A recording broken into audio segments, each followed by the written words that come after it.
قرآن اتنی بڑی چیز ہے، اتنی بڑی دولت ہے. ویسے ہی وقتاً فوقتاً آدمی 10-15 آدمی بیٹھ جائے، دوست احباب اہل خانہ. حضرت انس رضی اللہ عنہ گھر والوں کو بٹھا لیتے تھے، قرآن شریف پڑھ کے اس کے بعد دعا کرتے تھے. انصار مدینہ کے ہاں جب کوئی مر جاتا تھا اور لوگ تعزیت کے لیے آتے تو ان کے گھروں میں تلاوت کر کے پھر دعا کرتے، اور کچھ لوگ قبرستان جا کے جہاں مردہ دفن ہو چکا ہوتا اس کے ساتھ بیٹھ کر قرآن شریف پڑھ کے پھر مرحوم کے لیے دعا فرماتے. مرقات جلد 4 صفحہ 164 اور فتاوی عالمگیری جلد اول کتاب الجنائز میں ہے کہ تدفین کے بعد جب مردے کے دفن کفن سے لوگ فارغ ہو جائے تو دعا کرنے سے پہلے بہتر ہے کہ قرآن شریف ختم کر. یہ تو ایسے بھاگتے ہیں کہ بس ہیلی کاپٹروں میں جب بیٹھنے والے بس وہی لالا کو ترغی لالا اسے جندے اس کو مرشو سے منہ سکو. حضرت ایک نے کہا ہے کہ بھائی تو اس وقت تک تھا جب زندہ تھا، اب تو قبر میں چلا گیا، اب ہمارا کیا لگتا ہے. یہ وہ لوگ ہیں اور وہ اخلاق ہے. مسلم شریف میں ہے ایک صحابی اپنے لوگوں کو نصیحت کرتے ہیں کہ سم مجلسو حول قبری، پھر میری قبر کے آس پاس بیٹھ جاؤ نا. استان سبکم، مجھے ذرا آرام ملے گا. حتی اراجع رسل ربی، یہاں تک کہ فرشتوں کو آرام سے جواب دے دوں. تم بیٹھے رہو گے میرا دل مضبوط ہوگا. مسلم شریف جیسے اہم کتاب میں موجود ہے. اور یہاں تو لوگوں کو یہ مسئلہ بھی اب معلوم نہیں کہ مردے کے سرہانے اور پینتی بھی تلاوت ہو یا نہ ہو. اور ایک بزرگ ہندوستان میں گزرا ہے، میں تو نہیں مانتا ہوں لیکن کسی نے کہا ہے، اس نے وصیت کی تھی کہ میرے مرنے کے بعد میرے لیے قرآن خوانی نہ کرنا. میں نے کہا اس میں وہ بزرگ نہیں، اس میں وہ گمراہی اور ضلالت میں مبتلا ہے، معتزلہ کے خیالات. قرآن شریف شرق اور غرب میں، مکہ اور مدینہ سے لے کے یہاں تک 1500 سال سے ایک جیسے معمول ہے. ہر مشکل کے حل کے لیے اور ہر مراد اور خوشی کے پانے کے لیے اور ہر رنج و علم کو دفع کرنے کے لیے قرآن شریف کی تلاوت. ایک سورت اور چند آیات بھی بہت مفید ہے، اور پھر پورا پارہ پڑھ لیا جائے، کئی سورتیں پڑھ لی جائے. خدا تعالیٰ توفیق دے. کئی احباب بیٹھ جائے اور سپارے پڑھ لے اور اس کے اخیر میں دعا فرمائے، بہت بڑا عمل ہے. اللہ اکبر. میری ایک مشکل تھی اسی ادارے سے متعلق اور میں بہت زیادہ غمگین تھا. آسمان کے نیچے زمین کے اوپر کوئی نہیں تھا جو میری مدد کر لیا تھا. اس لیے میں نے اپنے قریبی ساتھیوں پر بھی واضح نہیں کیا. اور میں نے خواب دیکھا کہ اگر اس طرح پریشانی کسی کے پاس آپ کے پاس آئے آپ کیا عمل بتائیں گے؟ تو میں نے کہا کہ بہت سارے صدقات بتاؤں گا، قرآن شریف بتاؤں گا. الحمدللہ سارے کام کر لیے اور میں نے روز اہتمام کیا. ظہر کے بعد بھی سب طلباء کو تو مصروف رکھنا مشکل ہے، جو فرصت میں ہوتے تھے ان کو وہاں دفتر کے سامنے بٹھا لیتا تھا، قرآن شریف پڑھوا لیتا. اور وہ کہتے کیا دعا کرو؟ وہ کہتے ہم کچھ مشکلات ہیں اللہ حل کرے اور کچھ مرادیں ہیں میری زندگی میں مل جائے. عشاء کے بعد عشاء کے بعد عشاء کے بعد یقین کر لو جب 40 قرآن پورے ہوئے وہ ہستی خود آئی اور مجھے ایسی جولی بچائی کہ جس طرح آپ چاہے ایسا کر لیں. کہا یہ آپ ہی کی ہے، معافی چاہتا ہوں آپ کو تکلیف دی. اللہ کے کلام میں بڑی برکات ہے. کوئی سبب نہیں تھا، کوئی ذریعہ ظاہر نہیں تھا، کوئی جواز نہیں تھا، کچھ بھی نہیں تھا، لیکن ہماری خواہش تھی کہ ادارے کے فائدے میں ہے، آنے والی زندگی میں اس کو فائدہ و آرام ملے گا. آہا توبہ توبہ توبہ. اور میں نے ایک شخص کو دیکھا کہ اس پر یہ بھیڑ ہے نا، بھیڑ بڑے بڑے جو کالی کالی مکھیاں ہوتی، کیا کہتے ہیں اس کو، ایک تو سرخ ہے تتیا، دوسرا بھیڑ ہے کالا، سفید منہ ہوتا ہے، اس کو بعض زبانوں میں اس کو سام کی بہن بھی کہتے ہیں، بڑی خطرناک قسم کی ڈنڈارے. وہ میں جب بھی دیکھتا تھا تو اس کے اوپر یہ بیٹھے ہوئے. وہ ایسا شخص تھا کہ اس سے زندگی میں کسی کو آرام نہیں ملا تھا. اپنے علاقے میں کوئی نہیں تھا جو اس کے ہاتھ سے رویا نہیں تھا.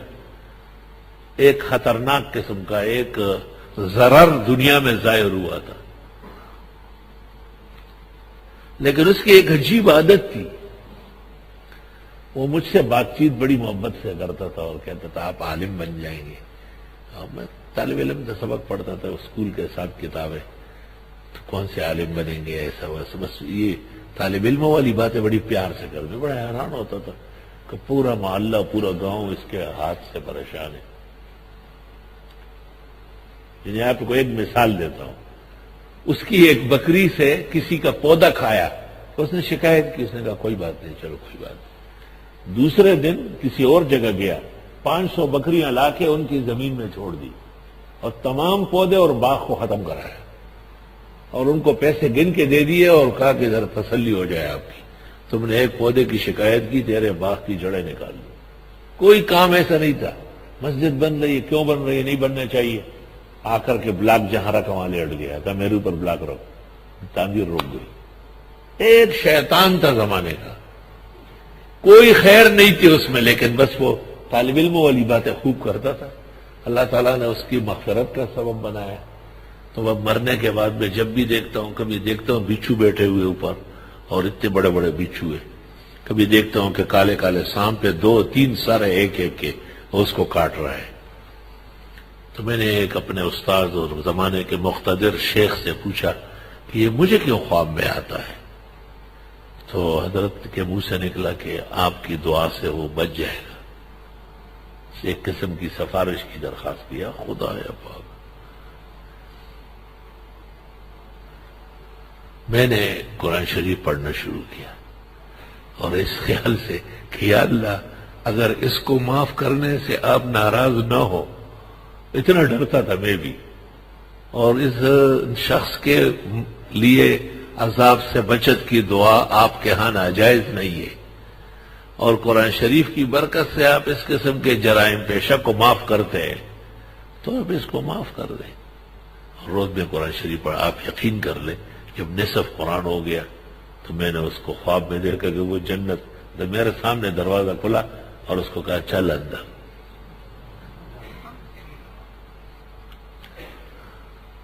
میں نے وہ بقیہ 15 پارے بھی پورے کیے. اس زمانے میں طاقت تھی، صحت تھی، شاید 5 دن میں مکمل قرآن شریف پڑھ لیا.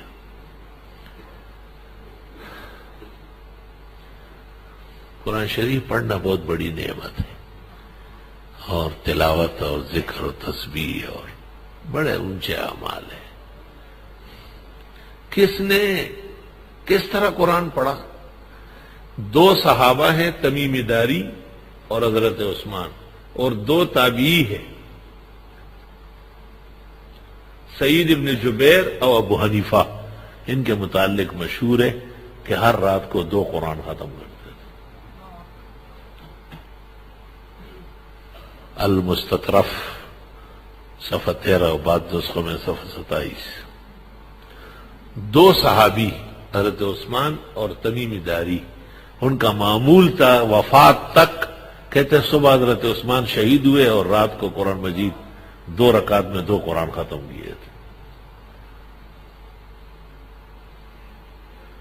اور 2 تابعی ہے، ایک سعید ابن جبیر ہے اور دوسرے حضرت اقدس امام اعظم ابو حنیفہ رحمۃ اللہ علیہ. ان کا بھی معمول تھا کہ رات کو قرآن شریف یا 2 قرآن مجید ختم کر دیتے. شیخ شہاب الدین سروردی رحمۃ اللہ علیہ کے متعلق مشہور ہے کہ وہ 2-3 دن میں 65 قرآن مجید پورا کرتے تھے. یعنی 65 پورا کر کے اس کو وہ ایک عمل کہتے تھے، 65 قرآن. شیخ شہاب الدین سروردی جو شیخ سعدی رحمۃ اللہ علیہ کے شیخ ہیں، اور شاہ اسماعیل شہید کے متعلق مشہور ہے کہ حضرت نے عصر کے بعد مغرب تک قرآن پورا پڑھتے تھے، ختم کر لیتے تھے. حضرت اقدس مولانا محمد انور شاہ فرماتے ہیں شرح بخاری میں کہ لوگوں کو تعجب ہوا، تو شاہ صاحب نے کہا کہ نہ تم دور ہو نہ میں کہیں اور ہوں، بیٹھ جاؤ۔ عصر کی نماز شاہ صاحب نے خود پڑھا لی، بس سلام پھیرتے مختصر دعا کی اور قرآن مجید اٹھا لیا۔ مغرب کی اذان کے لیے جب مؤذن آیا، آپ آخری 10 سورتیں پڑھ رہے ہیں۔ اس کو طی الزمان کہتے ہیں، زمانے کو اللہ ایسا لپیٹ لیتا ہے، بڑے وقت ان کے لیے چھوٹا اور چھوٹا وقت بڑا کر دیتا ہے، خاص قسم کی کرامت ہے۔ لکھا ہے کہ فرید گنج شکر جو نظام الدین اولیاء کے شیخ ہے اور قطب الدین بختیار کاکی کے خلیفہ ہے، بہت بڑے اونچے ولی اللہ تھے۔ انہوں نے ایک دن اپنے خلفاء کے سامنے کہا کہ ہو سکتا ہے رات کو رمضان شریف کا اعلان ہو جائے، میں خود تراویح پڑھاؤں گا، میرے ساتھ پڑھو گے؟ تو بولے گا جی بالکل، کیوں نہیں پڑھیں گے، ہاں ہوں تو بہت جلدی کر لیتے۔ رات کو تراویح فرض وغیرہ سے فارغ ہو کے تراویح کے لیے حضرت آگے ہوئے تو پہلی رکعت میں ایک قرآن اور دوسرے قرآن کے 19 پارے پڑھ لیے، 89 سال عمر ہے، اور بقیہ 11 پارے 19 رکعت میں تقسیم کیے۔ اگلی رات دیکھیں تو کوئی بھی نہیں ہے، لوگ سمجھ گئے کہ یہ تو ہر رات کو اس طرح دو ختم کرے۔ اللہ تعالیٰ نے ان بزرگوں کا یہ زندگی کا روح بنایا تھا، ان کی حیات اس پر قائم تھی۔